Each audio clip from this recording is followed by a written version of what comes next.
Hello বন্ধুগণ, আমি সাধনা নতুন একটা ঝাঁকানাকা রেসিপিতে তোমাদের সবাইকে স্বাগত জানাই। আজকে আমি তোমাদের সাথে শেয়ার করছি পটলের একটা দুর্দান্ত স্বাদের ইউনিক রেসিপি। এইভাবে যদি কাঁঠালের বীজ দিয়ে পটল রান্না করা হয়, খেতে এতটাই টেস্টি হয়, একবার খেয়ে মন ভরবে না, খেতে জাস্ট দুর্দান্ত লাগে। তো রেসিপিটি প্রথম থেকেই শেষ পর্যন্ত দেখার অনুরোধ রইল। তো চলো দেখে নেওয়া যাক আজকের রেসিপি। তো বন্ধুগণ, পটলের ইউনিক রেসিপিটি বানানোর জন্য এখানে দেখো আমি নিয়েছি মাত্র 5 পিস পটল। তবে পটলের পরিমাণটা তোমরা আরও বাড়িয়ে অথবা কমিয়ে নিতে পারো, তাতে কোনো সমস্যা নেই। তার সাথে যেটা লাগবে সেটা হচ্ছে কাঁঠালের বীজ বা দানা। আর কাঁঠাল বীজের এই খোসাগুলোকে খুব সহজে বেছে নেওয়ার জন্য কাঁঠাল বীজগুলোকে জাস্ট 2-1 দিন একটু রোদে শুকাতে হবে, তাহলে এই খোসাটা বেশি একটু ফেটে ফেটে যাবে, বেছে নিতে সুবিধা হবে। কত সহজে দেখো কাঁঠালের বীজের খোসাগুলোকে আমি বেছে নিলাম। তো অবশ্যই কিন্তু এইভাবে একটু রোদে শুকিয়ে নেবে, তাহলে দেখবে খোসাটাকে বেছে নিতে সুবিধা হবে। তো আমি আমার প্রয়োজন মতো প্রায় 30 থেকে 35টার মতো কাঁঠাল বীজের খোসা বেছে নিয়েছি। খুব বেশি কিন্তু কাঁঠাল বীজ লাগবে না। তো এইভাবে খোসাগুলোকে খুব সুন্দর করে প্রথমে বেছে নিতে হবে, তারপরে কাঁঠাল বীজগুলোকে একটু সেদ্ধ করে নিতে হবে। কাঁঠালের বীজগুলোকে খুব তাড়াতাড়ি সেদ্ধ করে নেওয়ার জন্য এখানে দেখো আমি একটা প্রেশার কুকার নিয়েছি। প্রেশার কুকারের মধ্যে সমস্ত কাঁঠালের বীজগুলোকে দিয়ে দেবো। তারপরে এর মধ্যে পরিমাণ মতো একটু জল দিয়ে দিতে হবে। তারপরে প্রেশার কুকারের ঢাকনাটা বন্ধ করে গ্যাসের ফ্লেমটা মিডিয়াম করে দিয়ে জাস্ট 4টে সিটি বা হুইসেল পড়তে দেবো। 4টে সিটি বা হুইসেল পড়ে গেলে গ্যাসের ফ্লেমটা বন্ধ করে দিয়ে স্ট্যান্ডিং টাইমে রেখে দেবো। যতক্ষণ না প্রেশার কুকারের প্রেশারটা অটোমেটিক্যালি বেরিয়ে যাবে ততক্ষণ অবধি কিন্তু রেখে দিতে হবে। তো কাঁঠালের বীজগুলো এদিকে সেদ্ধ হতে থাক, ততক্ষণে আমি পটলগুলোকে কেটে নেব। পটলের এই ইউনিক রেসিপিতে পটলগুলোকে ঠিক কীভাবে কেটে নিতে হবে সেটা একটু তোমরা ঝটপট করে দেখে নাও। পটলের গায়ে যে পাতলা সবুজ লেয়ারটা আছে সেই লেয়ারটাকে শুধু এইভাবে ঘষে ঘষে তুলে নিতে হবে। আমি তো একটা চা চাকনির পেছনটাকে দিয়ে দেখো কত সহজে এই সবুজ লেয়ারটাকে তুলে নিলাম। সমস্ত পটলের গা থেকে সবুজ লেয়ারটাকে ঘষে ঘষে তুলে নেওয়ার পরে জাস্ট 2বার একটু জল পাল্টে ধুয়ে নিতে হবে। এখানে দেখো আমি একটা পাত্রের মধ্যে বেশ অনেকটা পরিমাণে জল নিলাম। জলের মধ্যে পটলগুলোকে এইভাবে খুব ভালো করে একটু জল পাল্টে পাল্টে ধুয়ে নেব। তো সমস্ত পটলগুলোকে দেখো খুব সুন্দর করে জল দিয়ে ধুয়ে নেওয়ার পরে পটলের 2 মাথাকে একটু ঝাঁকানাকা করে কেটে বাদ দিতে হবে। খুব সুন্দর করে প্রত্যেকটা পটলের 2 মাথাকে খুব সুন্দর করে একটু কেটে বাদ দেওয়ার পরে পটলগুলোকে খুব সুন্দর করে একটু গ্রেট করে নিতে হবে। তার জন্য লাগবে এইরকম একটা গ্রেটার। গ্রেটারের সাহায্যে সমস্ত পটলগুলোকে একদম ঝাঁকানাকা করে মানে ঝটপট করে এইভাবে গ্রেট করে নিতে হবে। আজকে আমি তোমাদের সাথে পটল আর কাঁঠালের বীজ দিয়ে যেভাবে রেসিপিটা শেয়ার করব, এইভাবে তোমরা একবার রান্না করে খেয়ে দেখতে পারো, খেতে জাস্ট দুর্দান্ত টেস্টি হয়। সমস্ত পটলগুলোকে দেখো খুব সুন্দর করে গ্রেট করে নিয়েছি।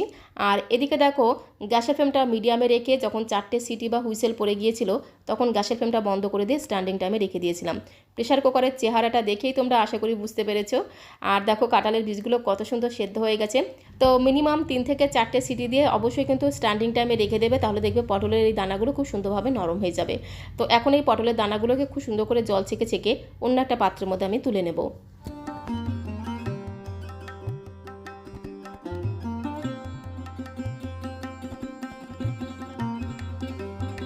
তো সমস্ত সেদ্ধ করা কাঁঠালের বীজগুলোকে খুব সুন্দর করে জল ছেঁকে ছেঁকে অন্য একটা বড় পাত্রের মধ্যে তুলে নিতে হবে। তারপরে কাঁঠালের বীজগুলোকে খুব ভালো করে ঠান্ডা করে নিতে হবে। গরম অবস্থায় মেখে নিতে অসুবিধা হবে, তার জন্য খুব ভালো করে ঠান্ডা করে তারপরে কিন্তু কাঁঠালের বীজগুলোকে এইভাবে একটু ম্যাশ করে নিতে হবে। আমি তো একটা ঝাঁঝরি হাতার সাহায্যে খুব ভালো করে চেপে চেপে কাঁঠালের বীজগুলোকে ম্যাশ করে নিচ্ছি। তোমরা তোমাদের সুবিধা মতো ম্যাশার দিয়ে অথবা একটু শিলনোড়াতে আধবাটা করেও বেটে নিতে পারো, তাতে কোনো সমস্যা নেই। তো সমস্ত কাঁঠাল বীজগুলোকে দেখো এরকম করে একটু আধবাটা করে ম্যাশ করে নিলাম। এতে কাঁঠাল বীজের মধ্যে বেশ ছোটো ছোটো দলা দলা ভাব থাকবে। এই কাঁঠাল বীজের দলাগুলো খাওয়ার সময় গালের মধ্যে পড়বে, খেতে দারুণ টেস্টি লাগবে। কী যে টেস্টি লাগবে, এইভাবে একবার তোমরা বানিয়ে না খেলে বিশ্বাসই করবে না। সমস্ত কাঁঠাল বীজগুলোকে ঠিক এইভাবে একটু আধবাটা করে ম্যাশ করে নিতে হবে বা আধবাটা করে বেটে নিতে হবে। তো এখন আমি এর মধ্যে আগে থেকে গ্রেট করা পটলগুলো দিয়ে দেবো। তো দেখো সমস্ত গ্রেট করা পটলগুলোকে একদম ঝাঁকানাকা করে মানে ঝটপট করে কাঁঠাল বীজের মধ্যে দিয়ে দিতে হবে। তো তারপরে এর মধ্যে আমি একে একে বেশ কয়েকটা উপকরণ মিশিয়ে নেব। তো সবার প্রথমে দিয়ে দিলাম পরিমাণ মতো একটু হলুদের গুঁড়ো, তার সাথে খুব সুন্দর একটা রঙের জন্য দিতে হবে একটু কাশ্মীরি লাল লঙ্কার গুঁড়ো। আর আমি এর মধ্যে দিয়ে দেবো 1/2 চামচ জিরের গুঁড়ো। তার সাথে এর মধ্যে যেটা দিতে হবে সেটা হচ্ছে আদা বাটা। 1/2 ইঞ্চি থেকে একটু বেশি পরিমাণে আদাকে মিহি করে বেটে দিয়ে দিলাম। তার সাথে আমি এর মধ্যে দিয়ে দেবো রসুন আর কাঁচা লঙ্কা বাটা। 5-6 কোয়া রসুন, তার সাথে 3টে কাঁচা লঙ্কাকে একসাথে মিহি করে বেটে দিয়ে দিলাম। তবে তোমরা যারা নিরামিষভাবে বানাতে চাও তারা কিন্তু রসুনটা বাদ দিতে পারো, তাতে কোনো সমস্যা নেই, তাতেও কিন্তু খেতে দারুণ টেস্টি লাগবে। তার সাথে দিয়ে দিলাম স্বাদ মতো লবণ। এবারে সমস্ত কিছুকে একসাথে খুব ভালো করে হাতের সাহায্যে মেখে নিতে হবে। তো বন্ধুগণ, এর মধ্যে যেহেতু সেদ্ধ করা কাঁঠালের বীজ বা দানা দেওয়া আছে, এইভাবে খুব ভালো করে মাখতে মাখতেই দেখবে পটলের এই মিশ্রণটা একদম আঠালো আর খুব সুন্দর একটা বাইন্ডিং কিন্তু তৈরি হবে। সমস্ত কিছুকে একসাথে খুব ভালো করে মেখে নেওয়ার পরে পরিমাণ বুঝে এর মধ্যে 2 থেকে 3 চামচ বেসন কিন্তু অবশ্যই দিতে হবে। একটু বেসন দিলে বাইন্ডিংটা আরও বেশি টাইট হবে, রেসিপিটা একদম পারফেক্ট তৈরি হবে। তো এর মধ্যে আমি 3 চামচ বেসন দিয়েছি, সেটা কিন্তু পুরোপুরি স্কিপ করে গেছি। তো তোমরা কিন্তু অবশ্যই 3 চামচ বেসন এর মধ্যে দিয়ে খুব ভালো করে মেখে নেবে।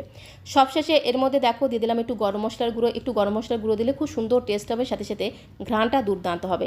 তার সাথে জাস্ট 1 চিমটির মতো দিয়ে দিলাম একটু চিনি। চিনির পরিমাণটা কিন্তু একদমই বেশি দেওয়া যাবে না। কাঁঠালের বীজ বা দানা এমনিতেই কিন্তু মিষ্টি মিষ্টি খেতে হয়, তাই চিনির পরিমাণটা কিন্তু একদমই অল্প করে দিতে হবে, না দিলেও চলবে। তো সামান্য পরিমাণে একটু চিনি, তার সাথে একটু গরম মশলার গুঁড়ো দিয়ে সমস্ত কিছুকে একসাথে খুব ভালো করে মেখে এইরকম একটা মিশ্রণ আমাদের তৈরি করতে হবে, যাতে খুব সহজে একটা কোপ্তার মতো শেপ তৈরি করে নিয়ে যায়। আর অবশ্যই কিন্তু পরিমাণ বুঝে 2 থেকে 3 চামচের মতো বেসন কিন্তু অবশ্যই দিতে হবে।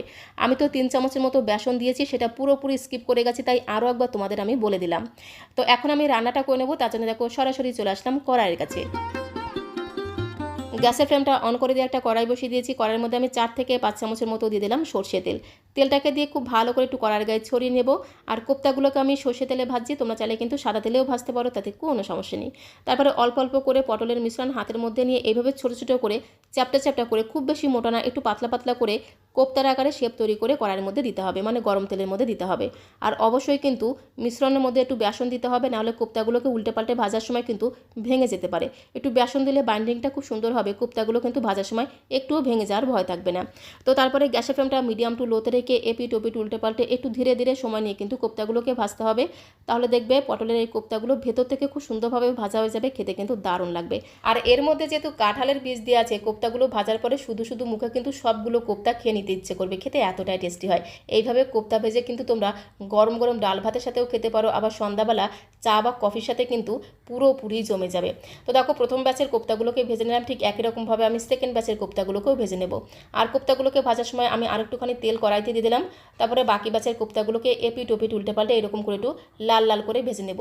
তবে গ্যাসের ফ্লেমটা কিন্তু বাড়ানো যাবে না, গ্যাসের ফ্লেমটা মিডিয়াম টু লোতে রেখে একটু ধীরে ধীরে সময় নিয়ে সমস্ত কোপ্তাগুলোকে এইভাবে ভেজে নিতে হবে। একটু লাল লাল করে ভেজে নিতে হবে, তাহলে কোপ্তাগুলো খেতে কিন্তু দারুণ লাগবে। তো একে একে সবগুলো পটলের কোপ্তা খুব সুন্দর করে দেখো লাল লাল করে ভেজে নিয়েছি। আর ভাজার পরে দেখবে কি সুন্দর টেস্ট হয়, সাথে সাথে ঘ্রাণটাও কিন্তু দুর্দান্ত হয়। একটি কোপ্তা তোমাদের ভেঙে দেখিয়ে দিলাম, দেখো শুধু মুখে খেতেও কিন্তু দারুণ টেস্টি লাগে। তো এখন এই কোপ্তাগুলোকে একটা সাইডে আমি রেখে দেবো। তো তারপরে আমি একটা মশলা বেটে নেব। তার জন্য দেখো একটা মিক্সিং জার নিয়েছি, তার মধ্যে একটা লাল টুকটুকে মিডিয়াম সাইজের পাকা টমেটোকে ছোটো ছোটো পিস করে কেটে দিয়ে দিলাম। তার সাথে হাফ ইঞ্চি মতো আদাকে একদম ঝিরিঝিরি করে কুচি করে দিয়ে দিলাম। তার সাথে আমি 6 থেকে 7 কোয়ার মতো দিয়ে দিলাম রসুন। আর আমি এর মধ্যে দিয়ে দেবো কাঁচা লঙ্কা, 3টে কাঁচা পাকা লঙ্কা আমি দিয়ে দিলাম। তবে ঝালের পরিমাণটা তোমরা যে যেমন ঝাল খেতে পছন্দ করো সে অনুসারে এখানে কাঁচা লঙ্কাটা অ্যাড করে দেবে। তার সাথে সামান্য পরিমাণে জল দিয়ে মিক্সিং জারের ঢাকনাটা বন্ধ করে মশলার একটা মিহি পেস্ট তৈরি করে নিতে হবে। খুব সুন্দরভাবে দেখো মশলাটাকে পেস্ট করে নিলাম। তো এখন আমি রান্নাটা করে নেবো, তার জন্য দেখো সরাসরি চলে আসলাম কড়াইয়ের কাছে। তো কোপ্তাগুলোকে ভেজে নেওয়ার পরে কড়াইতে যেটুকু তেল ছিল সেই তেলের মধ্যে আমি আরও 1 চামচ দিয়ে দিলাম সর্ষের তেল। তেলটা একটু গরম হয়ে গেলে 1 চামচের 3 ভাগের 1 ভাগ দিয়ে দিলাম গোটা জিরে ফোড়ন। তার সাথে একটা শুকনো লঙ্কাকে মাঝখান থেকে একদম ঝাঁকানাকা করে ছিঁড়ে দিয়ে দিলাম। তার সাথে একটা তেজপাতাকে একদম তেনা তেনা করে ছিঁড়ে দিয়ে দিতে হবে। তারপরে গ্যাসের ফ্লেমটা মিডিয়াম টু লোতে রেখে খুব ভালো করে নেড়ে ছেড়ে ফোড়নটাকে একটু ভেজে নিতে হবে। যখন ফোড়ন থেকে খুব সুন্দর একটা ভাজা গ্রান বেরিয়ে এসেছে, তখন আমি এর মধ্যে দিয়ে দিলাম একটা পেঁয়াজ কুচি। একটা মিডিয়াম সাইজের পেঁয়াজকে একদম ঝিরিমিরি করে কুচি করে রেখেছিলাম, যাকে বলে ফাইন চপ করে কুচি করে রেখেছিলাম। তো পেঁয়াজ কুচি দিয়ে খুব ভালো করে নেড়ে ছেড়ে পেঁয়াজটাকে একদম লাল লাল করে ভেজে নিতে হবে। পেঁয়াজটাকে দেখো একদম লাল লাল করে ভেজে নিয়েছি। পেঁয়াজ থেকে যখন খুব সুন্দর একটা ভাজা গ্রান বেরিয়ে এসেছে, তখন আমি এর মধ্যে মিক্সিং জারে বেটে রাখা মশলাটাকে দিয়ে দিলাম। মিক্সিং জারে বেটে রাখা মশলাটাকে দিয়ে বেশ কিছু সময় ধরে খুব ভালো করে ঘুটনাটা করে মশলাটাকে একটু কষিয়ে নিতে হবে, যতক্ষণ না আদা রসুনের কাঁচা গন্ধটা চলে গিয়ে খুব সুন্দর একটা ভাজা গ্রান বেরিয়ে আসছে, ততক্ষণ অবধি মশলাটাকে ঠিক এইভাবে একদম ভাজা ভাজা করে ভেজে নিতে হবে। এখানে একটা কথা বলে রাখি, তোমরা যারা নিরামিষভাবে বানাতে চাও তারা কিন্তু পেঁয়াজ আর রসুনটা বাদ দিয়েও বানাতে পারো। সেক্ষেত্রে মশলা বাটার সময় মশলার মধ্যে একটু চার মগজ অথবা একটু কাজু বাদাম বাটা দিয়ে মশলাটা বাটবে, তাহলে দেখবে রান্নাটা খেতে কিন্তু দারুণ লাগবে। মশলাটাকে খুব ভালো করে কষিয়ে নেওয়া হয়ে গেলে এর মধ্যে আমি দিলাম 1 চামচের 3 ভাগের 1 ভাগ জিরের গুঁড়ো। তার সাথে 1 চামচের 3 ভাগের 1 ভাগ দিয়ে দিলাম ধনিয়া গুঁড়ো। সাথে পরিমাণ মতো দিতে হবে হলুদের গুঁড়ো। তার সাথে ঝোলের মধ্যে খুব সুন্দর একটা রঙের জন্য দিয়ে দিলাম একটু কাশ্মীরি লাল লঙ্কার গুঁড়ো। আর আমি এর মধ্যে দিয়ে দিলাম 1 চামচের 3 ভাগের 1 ভাগ একটু চিনি। একটুখানি চিনি দিলে স্বাদের ব্যালেন্সটা ঠিকঠাক থাকবে, রান্নাটা খেতেও কিন্তু দারুণ লাগবে। তো সমস্ত গুঁড়ো মশলাগুলোকে দিয়ে প্রথমে 10 থেকে 15 সেকেন্ড একটু মশলার সাথে মিশিয়ে নিয়ে তারপরে মশলার মধ্যে আমি সামান্য পরিমাণে জল অ্যাড করে দিলাম। জলটাকে দিয়ে মশলার সাথে খুব ভালো করে মেশানো হয়ে গেলে এই সময় আমি মশলার মধ্যে দিয়ে দেবো বেশ কিছুটা ফ্রেশ ধনেপাতা কুচি। একটু ধনেপাতা কুচি এই সময় দিয়ে মশলাটাকে আরও বেশ কিছু সময় ধরে খুব ভালো করে কষিয়ে নেব। যতক্ষণ না মশলার কাঁচা গন্ধটা চলে গিয়ে খুব সুন্দর একটা ভাজা গ্রান বেরিয়ে আসে, ততক্ষণ অবধি মশলাটাকে খুব ভালো করে একটু ঘুটানাটা করে কষিয়ে নিতে হবে। মশলাটাকে বেশ কিছু সময় ধরে খুব ভালো করে কষিয়ে নিয়েছি। মশলা থেকে খুব সুন্দর একটা ভাজা গ্রান যখন বেরিয়ে এসেছে, তখন আমি এর মধ্যে পরিমাণ মতো অ্যাড করে দেব গরম জল। আর ঝোলের পরিমাণটা একটু বেশি করে দিতে হবে, যেহেতু কোপ্তার ঝোল, কোপ্তা দেওয়ার সাথে সাথেই কিন্তু ঝোলটা অনেকটাই টেনে যাবে, তাই একটু ঝোলের পরিমাণটা বেশি করে দিলাম।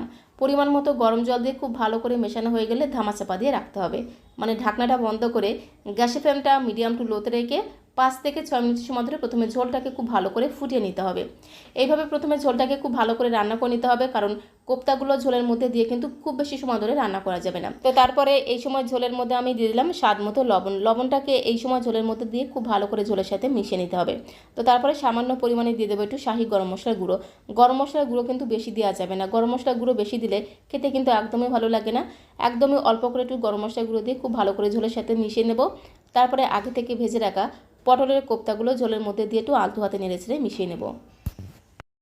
তো বন্ধুগণ, পটলের কোপ্তা বা বড়া যাই বানানো না কেন, ঝোলের মধ্যে দিয়ে আলতো হাতে একটু নেড়ে ছেড়ে মিশিয়ে নিয়ে এই সময় ঝোলের মধ্যে আমি 2টো চেরা কাঁচা লঙ্কা অ্যাড করে দেবো, কারণ এই কাঁচা লঙ্কাগুলো গরম গরম ভাতের সাথে ডোলে মেখে খেতে দারুণ লাগে। আমার তো ভীষণ ভালো লাগে, তাই এই সময় আমি 2টো চেরা কাঁচা লঙ্কা দিয়ে দিলাম। তারপরে ঢাকা দিয়ে গ্যাসের ফ্লেমটা মিডিয়াম করে দিয়ে জাস্ট 2 মিনিট সময় ধরে ঝোলটাকে একটু রান্না করে নেব, কারণ কোপ্তাগুলোকে ঝোলের মধ্যে দিয়ে কিন্তু খুব বেশি সময় ধরে ঝোলটাকে রান্না করা যাবে না, তাহলে কোপ্তাগুলো একেবারে নরম হয়ে গিয়ে ভেঙে যেতে পারে। গ্যাসের ফ্লেমটা বাড়িয়ে দিয়ে জাস্ট 2 মিনিট সময় ধরে একটু রান্না করে নিলেই কিন্তু স্বাদে গন্ধে ভরপুর কাঁঠাল বীজ দিয়ে পটলের দুর্দান্ত স্বাদের রেসিপিটা একদমই রেডি হয়ে যাবে। তো দেখো, গ্যাসের ফ্লেমটা বন্ধ করে দিলাম। এইরকম করে একটু ঝোলঝোল করে রান্না করলে গরম গরম ভাতের সাথে পুরোপুরি জমে যাবে। তো এখন একটা বোলের মধ্যে আমি সার্ভ করে দেবো। সার্ভ করতে করতে তোমাদের কাছে রিকোয়েস্ট করব, আজকের এই কাঁঠাল বীজ দিয়ে পটলের দুর্দান্ত স্বাদের ইউনিক রেসিপিটা তোমাদের কাছে কেমন লাগলো অবশ্যই কমেন্ট বক্সে লিখে জানিও। ভালো লাগলে প্লিজ একটা লাইক আর শেয়ার করে দেওয়ার অনুরোধ রইল। আর নতুন বন্ধু হয়ে থাকলে চ্যানেলটিকে সাবস্ক্রাইব করে দিয়ে পাশে থাকার অনুরোধ রইল। তো আজকের মতো এই পর্যন্ত, সবাইকে অসংখ্য অসংখ্য ধন্যবাদ।